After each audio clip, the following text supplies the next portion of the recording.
Welcome to Rebecca Sounds Reveille. What an exciting show do I have for you today, because with me, I have guest Joe Alves, and he is an author, animator, draftsman, illustrator, set designer, art director, production designer, and director. You may know him with 18 credits to his name. He's most notably known him for his work on Close Encounters of the Third Time, Jaws 3D, along with Escape from New York, and much more. His work is absolutely very well known. He's an incredible man with a lot to tell. He's had two major awards, two major award nominations. One of his awards was an Oscar in 1978 for Best Art Direction Set Decoration for his movie Close Encounters of the Third Kind. Welcome to the show, Joe Alves. Okay, how are you? I am so excited for you to be here, because what an incredible man you are, with what incredible talent that you have given, and it has been just memory etched into the minds of millions with the work that you have done. I am so excited for you to be here. That's how I'm doing today. Well, that's good. Well, where do we start? You mentioned the books, the movies, and of course, Jaws, and then there's a book out called Designing Jaws, Joe Alves, Designing Jaws. Yes, I want to not forget that either. Yeah, and anyway, I could start with that, and anybody that's interested in the movie, it's a good explanation on how a movie develops, not how it's directed or acted, but how you start from sketches and storyboards, and how you get technical people and you build a shark and so forth. So to start off with, and that's available on joealvesmovieart.com, along with the storyboards. But if we want to go way back, Jaws obviously was a big one, and I'll talk about that later. But if we want to start at the beginning, I would say, when I was a kid, I was always interested in art. I always drew from the time I was fourth grade. I drew all the dwarfs, and then the teacher put them up on the wall. The Snow White and the Seven Dwarfs. Yes. But Rebecca, the thing that really started, because an interesting thing happened to me this week. I got a call, an email from the Art Directors Guild. And every year, the last 25 years, they've had an award show where they give out for best production design of a movie, best art direction of a television, best illustration, best, etc. But they also put out every one a year a lifetime achievement award for your work over your lifetime. And I am very fortunate that they're going to give that to me this year. I'm so excited. I have chills. They sent me a letter. I've got the people here that have who have gotten it, like Sir Kenneth Adams. Ken Adams did all the Bond movies, and there's Richard Silbert and Dean Tavaleris, who did the Godfather movies, and it just goes on. These great designers, Tony Walton, and now I'm sort of shocked that I'm going to be put in that category. And it's interesting because, basically I've been retired for 20 years. So you don't think about the past. It just happened. And I do these shows, and I sell the book, and I sell my drawings from Jaws and stuff. But I was shocked. And so it's sort of a real compliment. But It made me is. think about, the beginning, how it all started. And I can give you that story if you're interested. Yes, and congratulations. I'm so excited for you. I want to hear how this started for you. Well, when I was in high school, I remember this. Grew up in a little town, Hayward, California, which is sort of in the Bay Area, east of Oakland. It was a small town. They had one theater. And I remember I was probably 13, 14 years old and went down to, with a neighbor girl, Shirley, and we walked down to the theater probably early evening. And we saw American in Paris. And I was just elated by the movie and came back and we were dancing in the street. And then as I researched, I found out they never made the movie in Paris. The whole movie was made on the back lot at MGM and in the sound stages.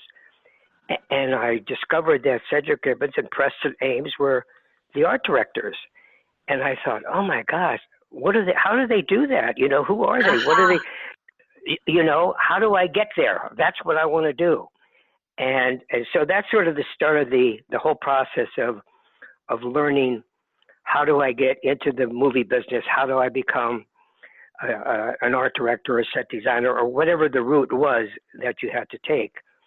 And so eventually I did a year at San Jose State and majored in architecture and minored in drama because I was always interested in drama.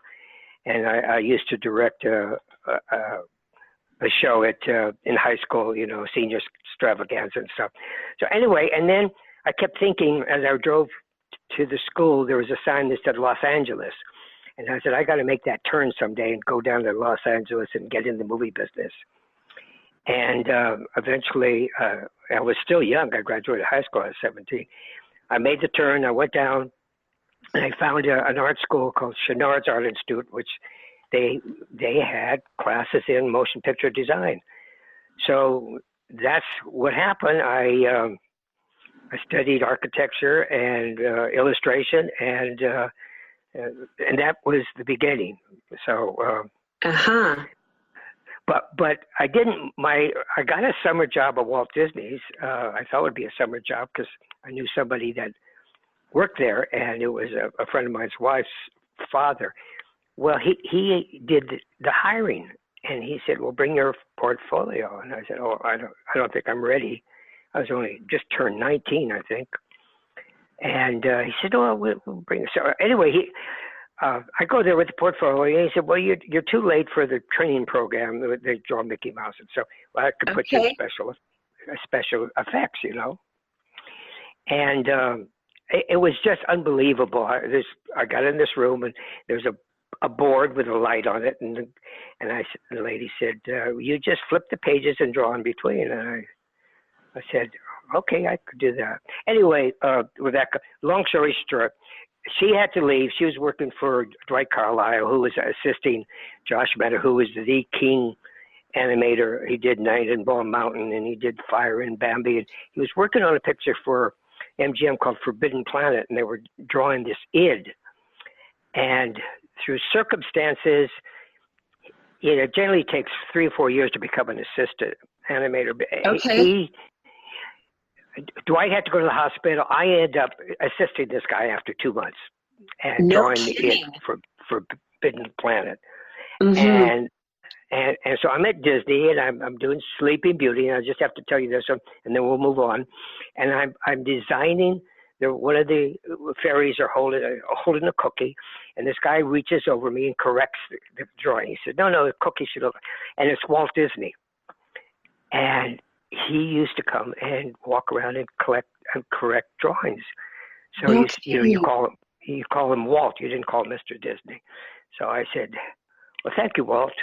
Anyway, that was my beginning in the movie industry, and it was a long time ago. So. This is incredible. Now, you also went to USC to study as well, didn't you? While I was at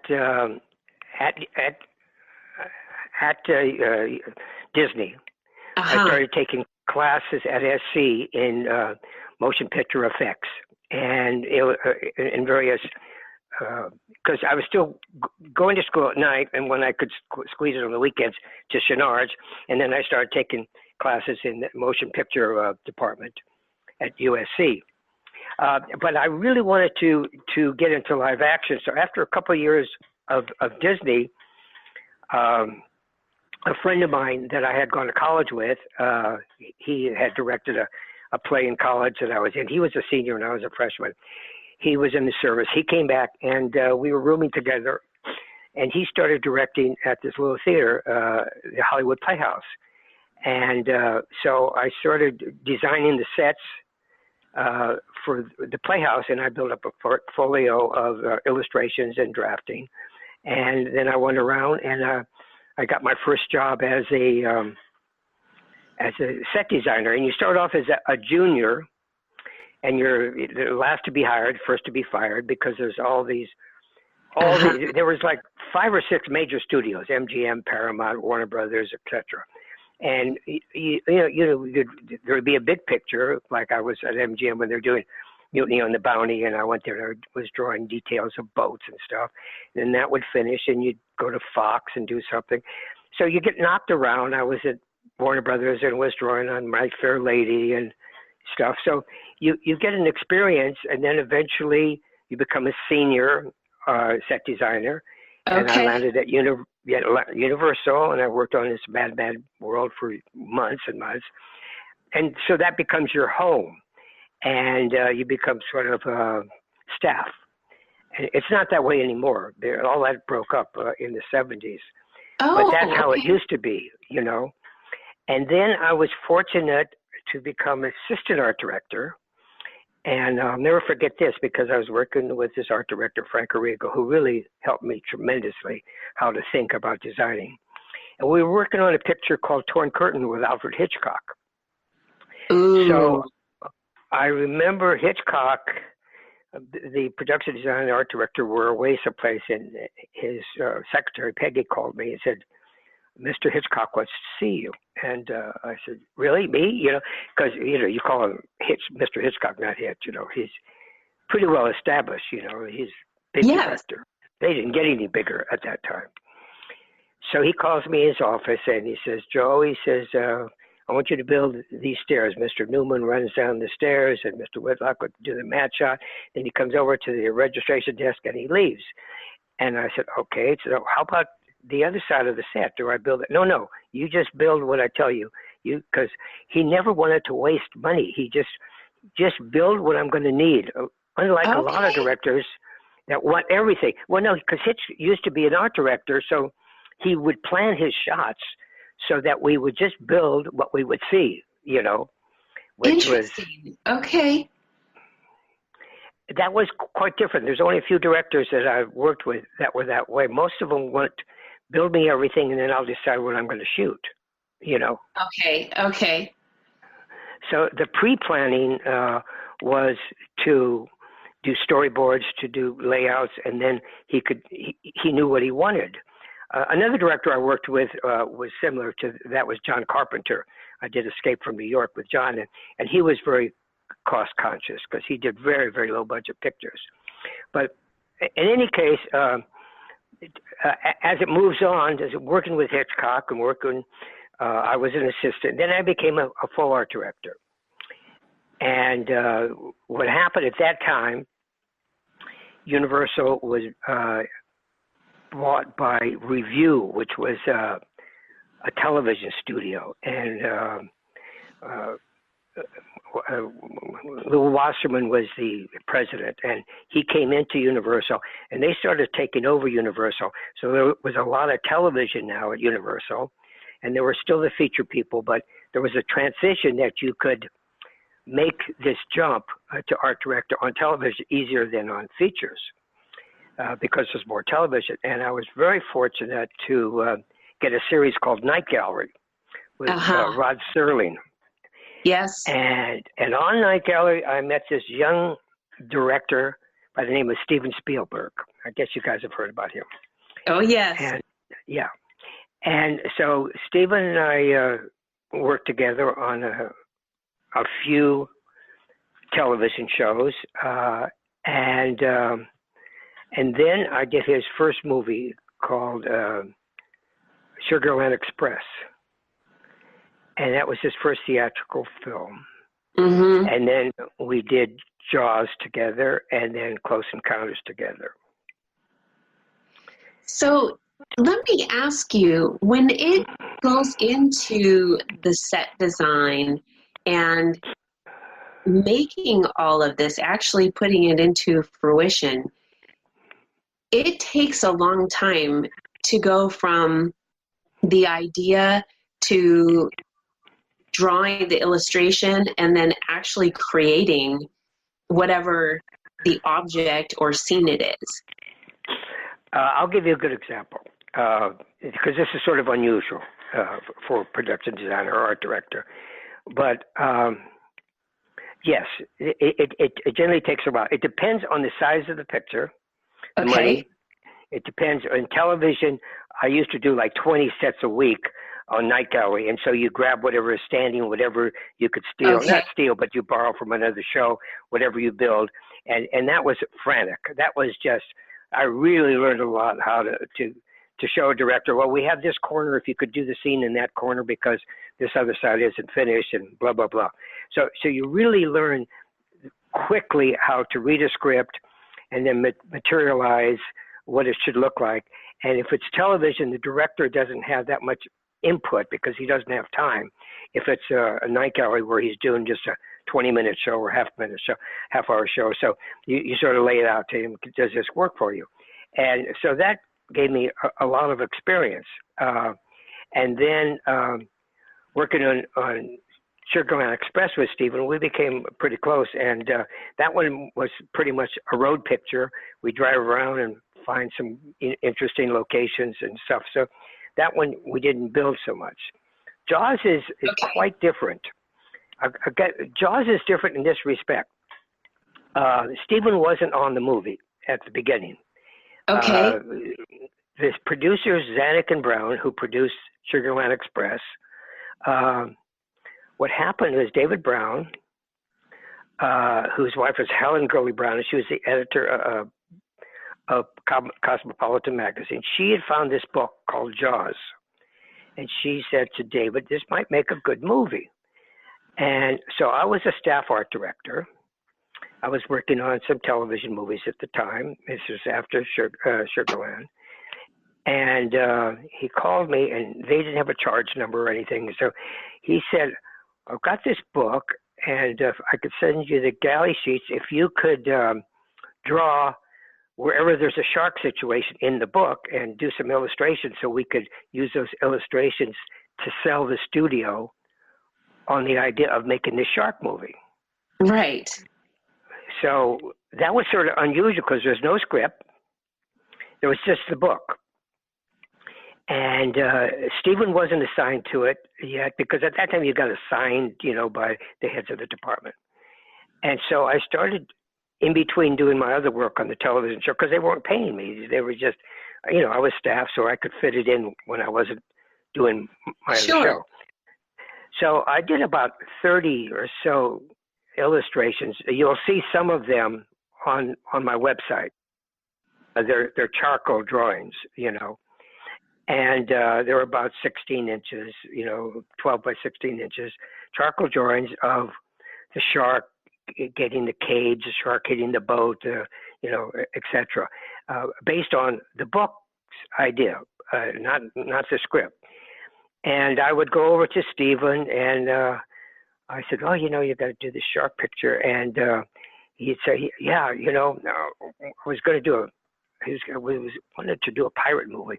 Anyway, the Zanuck and Brown had this other director in mind, and they didn't like him. So I think they finally decided Stephen was the guy. And so I'd been talking to Stephen because we were friends, and he had a cabana on the lot. And then we said, if we ever do this, we want to build like a big shark, 25 feet, and do it in the real ocean, not in a backlot lake and with a phony backdrop, And so that's never been done before.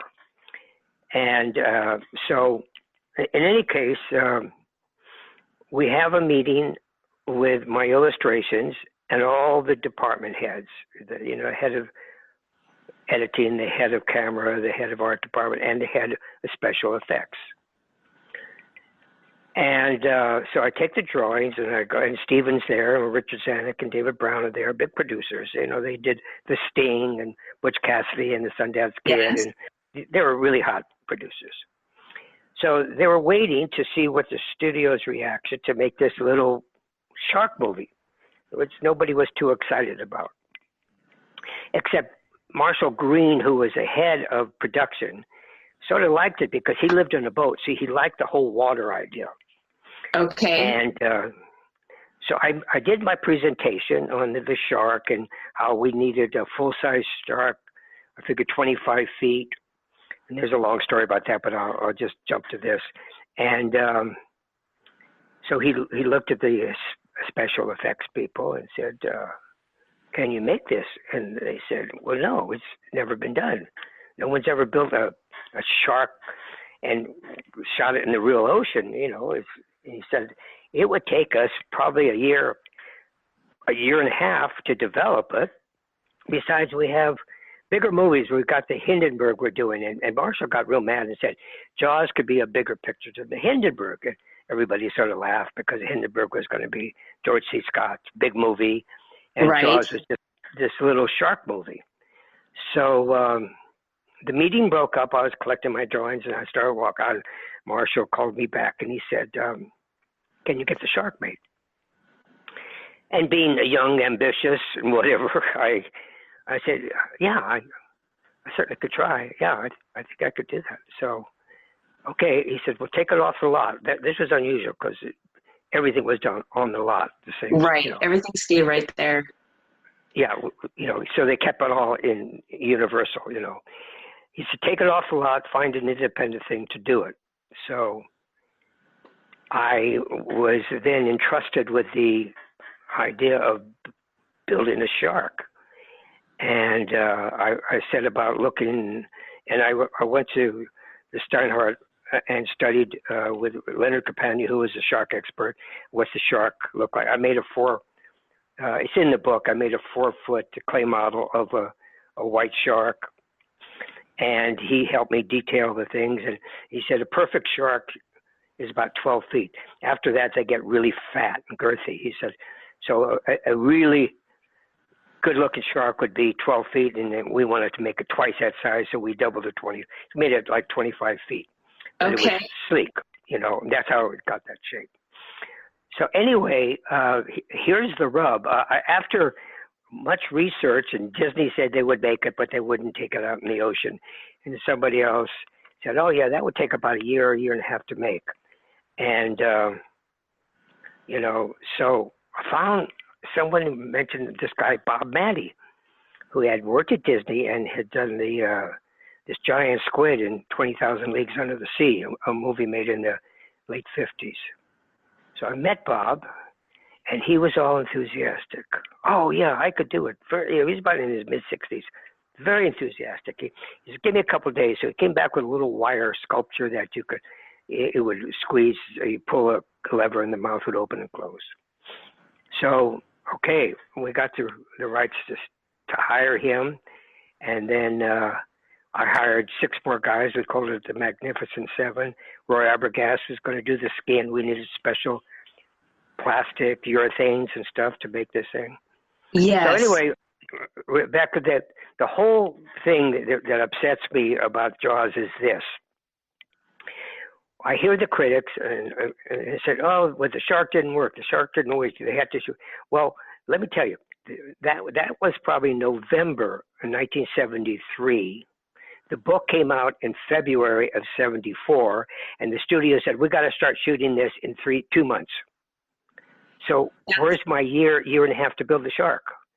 They had 4 months, 5 months before we started shooting, and the guys were just working like crazy to and so I was working with Stephen, and I went off and found the location. I met with Peter Benchley and found Martha's Vineyard and all that. And so the thing is, I would say we got everything moved to the East Coast, and Bob would be testing the shark.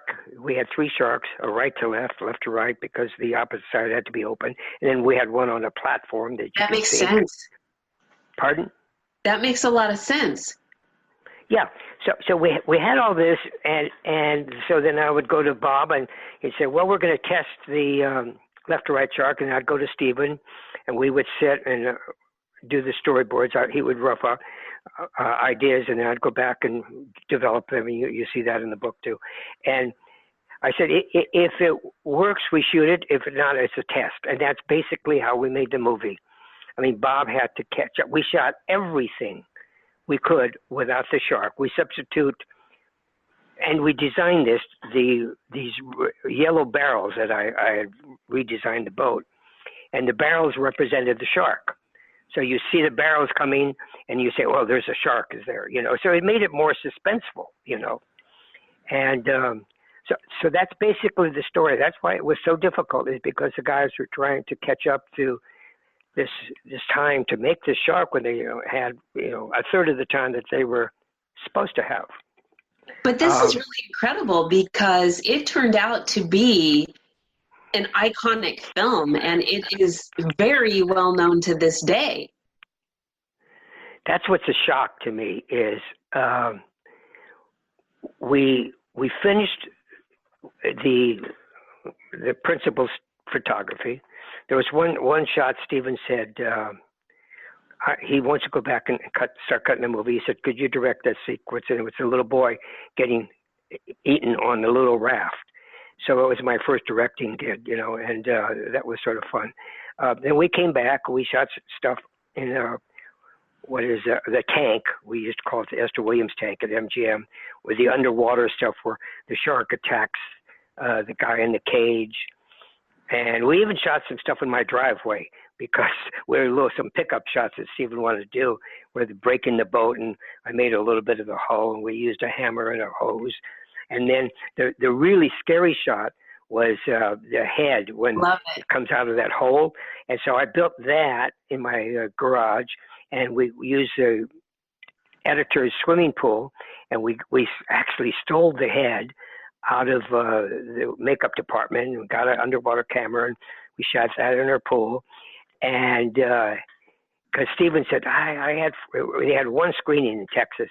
He says, I had 4 screens. I think I could get 5 if we could do this. So we did it. The studio didn't even know we were doing it. We just did it on our own, put that scene in, and then we showed it in Lakewood, California, and everybody screamed, when they saw that head. And my fear was the people were going to laugh at the shark, because when we were doing the shark, it would make all sorts of weird sounds with their rams and stuff, and so then after the shots, the crew would all laugh at the shark. And I thought, they're going to laugh, and when the movie came out and they were sitting there and they were screaming and not laughing. So what happened was, then the studio realized, oh my God, maybe we have a big hit here. They didn't realize it. They almost canceled the movie 4 times because there was so much trouble. And they went back. Yeah, and then they went back and they said, we got to make this a big release. So they released it in 450 theaters. Today they do 4,000. But that was the first big summer release of 450 theaters. And we were shocked. We were shocked that there were just lines of people to go see the movie, Well, I've got to tell you. That's it, I think it was so realistic that you had people scared to death to go in the ocean for a long time. And, Rebecca, this is what's so weird, is after that I did Jaws 2 as a associate producer, production designer, and they fired the first director, and I brought in the second director, and I directed 100 Days of Second Unit, and then I went on and I directed Jaws 3D, which was really difficult because it was 3D and they had old cameras and we had to make new cameras. But in any case, time went by, and it wasn't until probably the beginning of this century I was at a reunion for Jaws, and people would say, said, you should sell your storyboard. You should get online and do all this stuff now. And so I started doing that, and I started doing these shows. And I was shocked at these shows that these kids were like 10, 12 years old, and, oh, could you sign this and sign this poster? And I said, God, you weren't even born. Your parents weren't born when we did this movie. And they were, so I realized it went from generations Yes. of people that still liked the movie. And that was a big shock to me, you know? Yes, I grew up in Southern California, not too long. I mean, I was born, but my younger days in hitting Santa Monica Beach, somewhere around 8 to 10, 1978-ish, 79, 80. I mean, I remember this, and it was a big deal. And this has been something that it carries from generation to generation. What you did is absolutely it is legendary. It is iconic. It has been around, and it will continue. I mean, it is a film that is just part of the major motion picture industry. And there are some that you remember, but when someone just says one word, Jaws, they know. They know, and there's a visual that comes with it, and you're the man that created that and did it. And this is absolutely amazing. You have a lot that you have behind you and a lot in front of you as well. I'm really excited, and I want to congratulate you on your Lifetime Achievement Award that you are getting. This is absolutely something that is well-deserved, along with the other awards that you've already been given. But gosh, Joe, I am really excited about all the things that you've done, and I know that there's more that you're getting ready to present. I want to share with the audience too, that they can catch a lot of the information that you've shared with them about the production aspect in Joe Alves Designing Jaws, and also going to your website at joealvesmovieart.com. And I want to thank you so much for being with us today. Well, good. I'm hope I didn't overtalk the Jaws thing, but. Oh, not at all. I'm really excited. In fact, I think that there is so much more that I want to learn about the things that you've done, things with Close Encounters, even more. A lot of the other sets that you've done, things that you've accomplished. I think that the audience would love to hear that as well, because really, a lot of times we talk with celebrities about things behind the scenes, but really, ultimately, Joe, you're the one that created the behind the scenes, and that to me is very fascinating. So I would like to invite you to come back soon. All right. Well, yes. Thank you. You know, obviously my next picture with Stephen was Close Encounters, and that's another story. But there's also a lot of pictures that you work on just as hard that nobody remembers. But that's the movie business, you know. You can have a big success, and then all you're thinking about is getting the next job, and hopefully the next picture will be a success too. And sometimes you work really hard and they open and they close, you know, and that's sort of the movie world.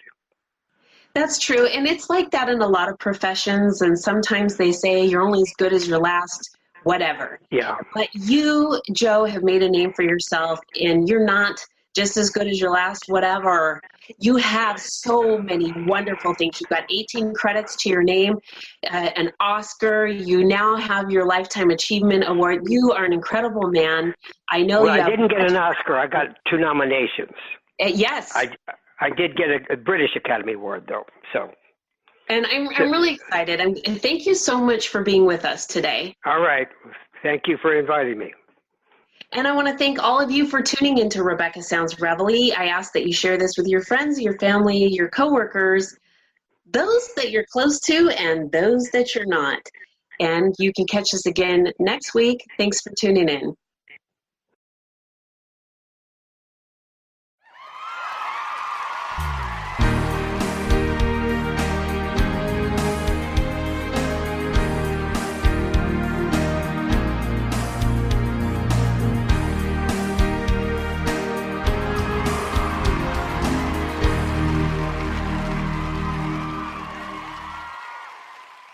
Welcome to Rebecca Sounds Reveille. I am really excited because I have somebody who's got such a diverse background and has joined the two together to create something that is really going to make your world rock. Today with me, Sarah Katz, whose work in cybersecurity has been joined with her penmanship. Yes, you will want to know a little bit more about her upcoming book called Apex 5. It is something that I could tell you a whole lot about, but there's no one who could share the passion other than the author herself. And I would like to bring her right now to the show so that she can share with you what she has to really inspire and bring some creativity to your mind. Welcome to the show, Sarah. Thank you so much for having me. It's great to be here. I am really excited to have you because there's a couple of things that you and I have in common. And one is the cybersecurity, because that's investigative. And the other thing is both of us are authors. But the thing is, you've taken the two and joined them together and merged them to create something absolutely phenomenal. And I'm wondering how you managed to do that. Well, that's a good question. So I've been involved in politics and security for almost the past 10 years through education and work. And I've been writing fiction since I was about 8 years old. So I combine the two as passions. This is pretty neat. So tell me a little bit about how you work in the cybersecurity world. This is really an intense field, and it is something that is very much in demand, and it is much needed, and there's not enough people who are involved in that area right now. That is correct. I pivoted into the cybersecurity arena following an undergraduate degree in international relations and a graduate degree in counterterrorism. So I've always been pretty security oriented, but I moved specifically into cybersecurity following work at Facebook, wherein I was a content moderator. So we saw a lot of crazy content that you would never expect to see shared on Facebook. So that really increased my interest in and passion for the technological aspect of security, especially since I live in the Silicon Valley and I've grown up here. So you kind of can't really escape the thrall of technology, if you will. That's true. Not in the Silicon Valley, you can't. Everything is really technological there. And what's really fascinating is that I think you've hit upon a couple of good points that we overlook, because we look on the entertainment value and the personal connections on social media, and we don't realize how much risk is involved. And on your side, as someone that was reviewing things to ensure the safety of those that are enjoying the privileges of social media, you're over here seeing some things that I'm sure were pretty shocking when you first got involved. Yes, absolutely. I saw some quite disturbing material. Mm-hmm. No, I think that this is fantastic, because in the day and age that we live in a free society in our world here in the United States, where we really have a lot of rights, where we can speak freely, get on the internet, kind of do our thing. There's a lot of things from, like you're talking about, counterterrorism, terrorism, to trafficking, anywhere from trafficking drugs to child trafficking to sex trafficking, to the whole gamut of things.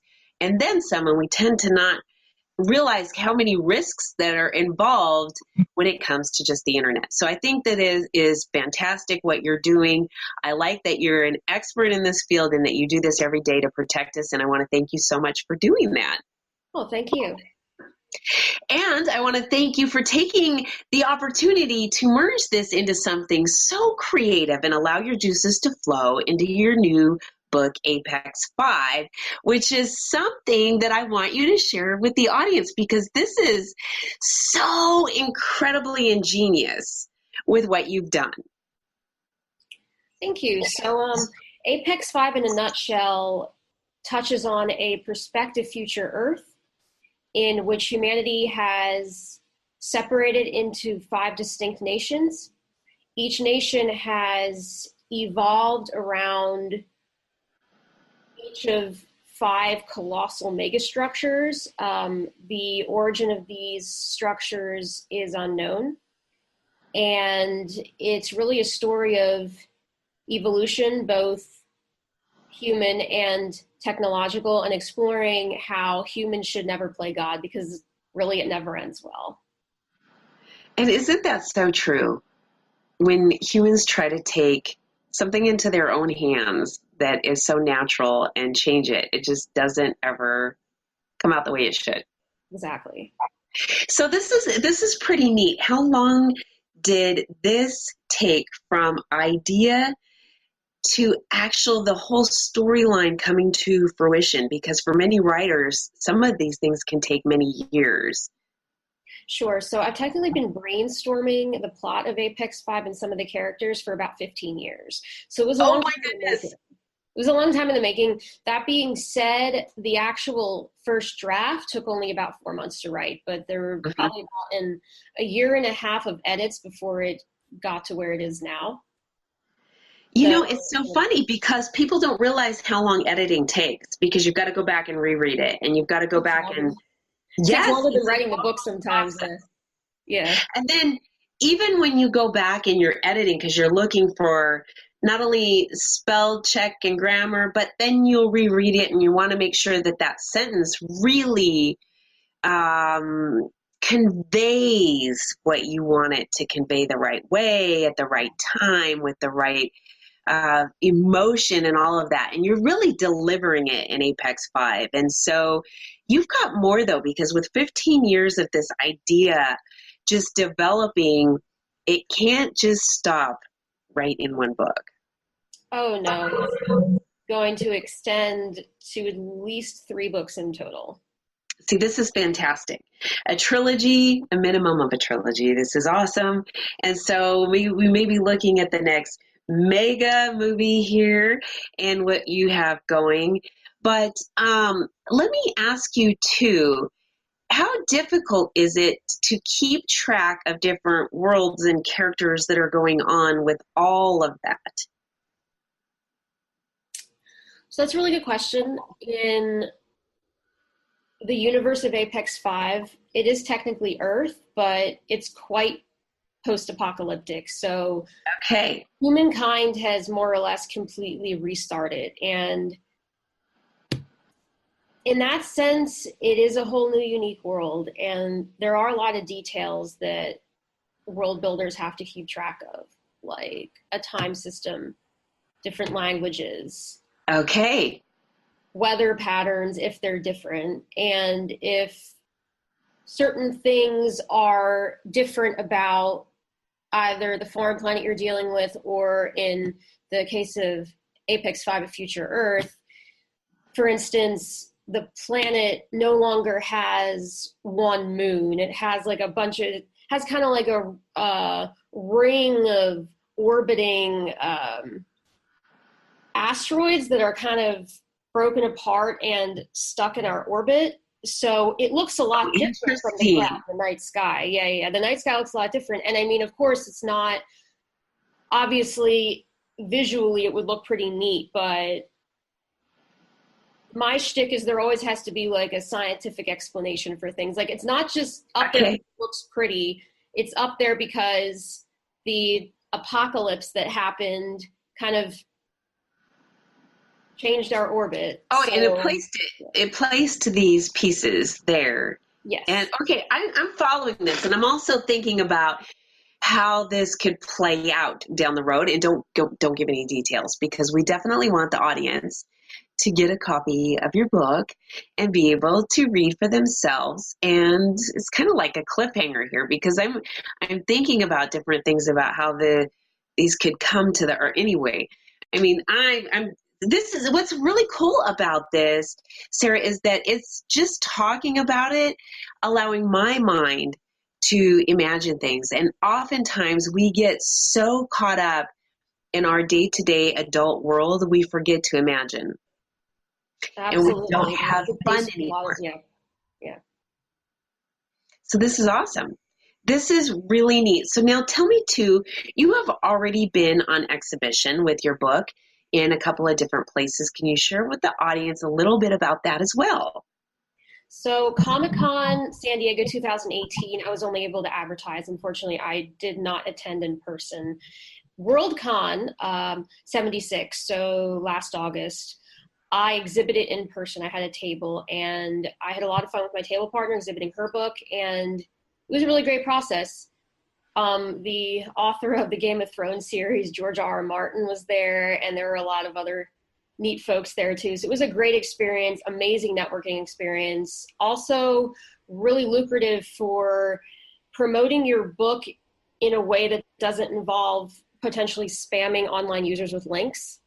Working in cybersecurity, I definitely understand the risk of that. You're going to get yourself blocked by a lot of people very quickly. So physical conventions are a stellar promotional method if you're trying to avoid getting blocked and just coming off as noise, really. So, and I will be exhibiting again at Silicon Valley Comic-Con this coming August. So I'm really excited about that. This is really exciting. You have a lot of really good upcoming things in line specifically from your book, and all conjoined with your writing and your ideas from your childhood into now that have been in development, also combined with your cybersecurity. This is pretty phenomenal. A lot of people don't take their current work and bridge what's going on, and this is something that you're doing. You're doing it very, very well. So I'm excited to see not only your current work, but what's coming in your at least trilogy. Tell me more about some of the other work that you've done, because you've been writing for a long time. Sure. So my first manuscript that was novel length was a historical fiction magical realism project that I wrote my senior year of high school. And I love it. It takes place during the post-World War I Greco-Turkish conflict, and it follows two sisters in Greece. And the younger sister starts to receive visits from a mysterious person who identifies as the Greek god Hermes. And he bestowing messages on her, and she's just kind of trying to make sense of that. So it was definitely an experiment in magical realism. Other than that, during college, and graduate school, I mainly focused on op-ed pieces and academic papers, specifically to do with international relations and counterterrorism. Mm-hmm. I've also written and performed some stand-up comedy as well. So I really just like writing. Also, short fiction is a great way to keep the juices flowing. This is true.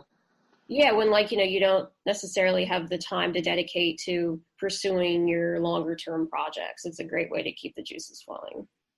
That is true. And it's so funny. A lot of times people will say, I've got writer's block and I can't think of anything, but you want to keep moving, keep your brain active. And that way, like you said, when the juices are flowing, you just stay creative. And exactly. And even if you maneuver from one thing for a little while, when your creativity is constant, you'll get something and it'll just come right back to it, and it'll be pretty quick. And so, and I had something that happened. I'm a writer as well, and I have a passion for it. I always have. I love the English language. I love the way that we can be able to do so many things with our language. Yes. And what's really neat about it is, you can take the same sentence and from intonation, inflection, to italics, to, just the way you place word placement. There's so many things that you can do to make words jump, pop, sizzle, just all of those things, right? I love it. I love it. I love it. I love it. And so when you are thinking about those things and in terms of putting them into practice with other things, the creativity can really flow in a lot of areas of your life. And I hadn't had something happened to me for a long time, but something did the other day. And that was, I woke up the other day at 2:00 in the morning with an idea. And I said, get your pencil, get your pen, and start writing. None of the typing on the keyboard thing. Don't do this. You write it down with, on the paper, old school method. And because sometimes that sticks, and that really helps actually make other things flow too. I don't know what the brain out through the hand connection is, but it works. So it's pretty neat, and it's amazing that you mentioned that today, because often we fail to think about continuing to do that. And I'm a creative person, much like you are. You and I share some of these things, and often we don't think about the two connecting at all. Right. And it's pretty neat. I want to hear too a little bit about your stand-up comedy. Oh. So that really just came about as the result of a bunch of instances, often frustrating instances in real life that I felt others could relate to. So I love it. Yeah, like it started around like traffic inconveniences, and then kind of spreads to some ethnic humor, because I come from a Jewish family and I work with a lot of Indian coworkers. So I really feel like there's a lot of, I don't know, like, sometimes there is just misunderstandings that happen. Sure. Between different cultures, and that can be funny.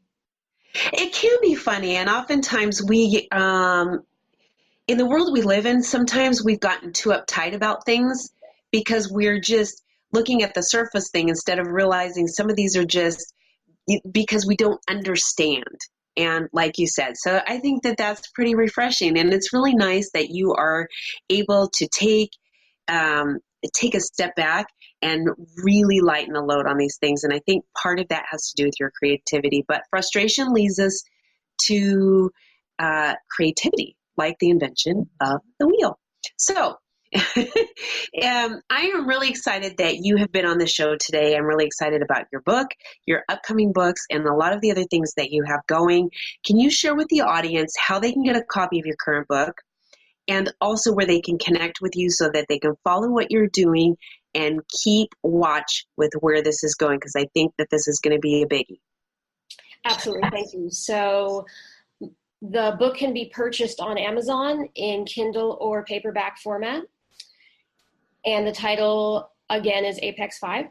And it can also be purchased via my website at www.authorSarahKatz.com. And you can either follow me on Facebook. Well, actually not either. You can follow me on Facebook and Twitter. Facebook is just Author Sarah Katz, and Twitter is at Author Sarah Katz. So it's all some flavor of Author Sarah Katz. I love it. I absolutely love it. And I want to thank you so much for being with us today and sharing what you've got going on. This is really exciting, and I'm really glad to share how much you can bridge not only the work that you do, but that with the passion that you have to create something that helps you move forward in the direction that you want to go. So thank you for being with me today. Absolutely. Thank you so much for having me. Mm-hmm. And I want to thank all of you for tuning in to another episode of Rebecca Sounds Reveille.